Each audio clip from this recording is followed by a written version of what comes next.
Eskom has signed an agreement with its major coal suppliers, Exxaro and Seriti Resources, that will see them develop renewable energy projects at their operations. Eskom CEO Andre de Ruyter says this agreement will contribute to the utility's efforts to achieve its aim of having a net zero emissions status by 2050. Exxaro and Seriti collectively contribute over 80% of Eskom's coal supply a year. Roland Tatnall is the managing director for energy at Exxaro Resources and join us now. Roland, thank you so much for making time. So you, together with Seriti, are the largest coal suppliers to Eskom and, as indicated, are contributing around 80% of Eskom's coal supply per year. Tell us more about this collaboration with Eskom. How will you be developing renewable energy projects to lower carbon footprint at your operations? Good evening, Clement. Thank you. Thanks for the question. So we've already started developing renewable energy solutions for our own mines. We announced our renewable energy strategy just last month, and I think the week following that announcement, we also announced the signing of a term sheet for the development of our Grootegeluk facility, a 70-megawatt solar PV facility for our large mine in Limpopo. But this is an MOU that goes beyond just our mines and the focus that we have on decarbonizing our own resources. Our discussion started with Seriti in potentially providing them with solutions for their mines, and then we started talking to Eskom as well. And the three of us together, obviously, are very closely linked and interlinked. And so the benefit of the three of us working together to provide renewable solutions to, one, decarbonize our mines, and two, reduce the cost of electricity, the cost of supply to Eskom, was pretty apparent. And so that's what led to the MOU. Yeah, so when is it going to start? When will we see the first phase? It started already. So the proposals and the initial designs are there. We've selected certain sites, but we're working with Eskom to look at sites that they own, and they're developing as well to provide the best solution for all the mines. So the work has already begun. In terms of construction, it's typically sort of one to 1.5 years to get the regulatory aspects through and the permitting done. But given that we have Eskom side up to this as well, some of that involves Eskom, the permitting, and so we're hoping that we can fast track these projects. And indeed, the MOU talks about getting underway immediately after the execution of the MOU.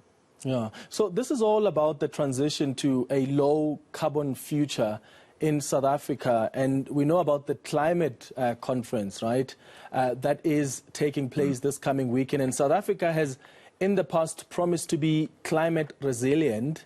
By how much will carbon emissions be reduced as a result of this collaboration, and does it help us tell a good story as South Africa at the conference, especially given that Eskom is the world's biggest polluter? Yeah, so in terms of quantifying the reduction in carbon dioxide emissions, or the abatement of carbon dioxide emissions for the mines that we're specifically talking about in this MOU, and the MOU potentially could go a lot broader than what I'm about to mention, we're looking at carbon reductions of getting on for 500,000 tons per annum of CO2. Now, that's quite significant in a South African context. And yeah, absolutely. I mean, that flow through, it helps Eskom, it helps the country, and it's quite a significant statement of intent from Eskom, the country's power supplier, and its two largest suppliers of coal. So it's something that we haven't seen this kind of engagement between the suppliers of Eskom and Eskom itself in terms of announcing carbon reduction initiatives before. So it's quite a big step forward, and I think from a country perspective, it's quite promising and something to be proud of for COP26. Yeah. What impact is this project going to have on employment and reskilling opportunities? In other words, how are communities living and working at and around your operations going to benefit? Well, I think any additional projects in those mining communities are beneficial to those communities surrounding them. But it goes beyond that, because the industry that we're developing here is really in its nascent stages. We already have a renewable energy industry, but that's a very formalized utility-based approach through the Renewable Energy IPP program over the last 10 years or so. Now, that's developed a certain industry and a certain body of technical competence and a certain level of employment. But what we're doing in private-to-private sale of electricity, which we're referring to as the distributed generation business, is really creating a whole new industry. So it's not only are the projects themselves that are going to be near or on the mines or Eskom properties going to be generating jobs, but we're developing a whole new industry, and a new industry in a country that is in dire need of energy and particularly renewable energy. Yeah. As we wrap up, Roland, I know there's been discussions about how urgent this push for decarbonization is. I mean, your operations will be affected by the plans to decarbonize.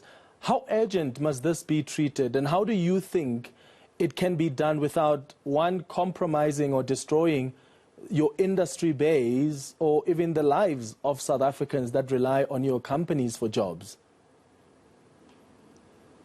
No, that's a great point, and it's a part of the strategy that we've worked long and hard on. And I mean, Exxaro is fundamentally a coal mining company at the moment.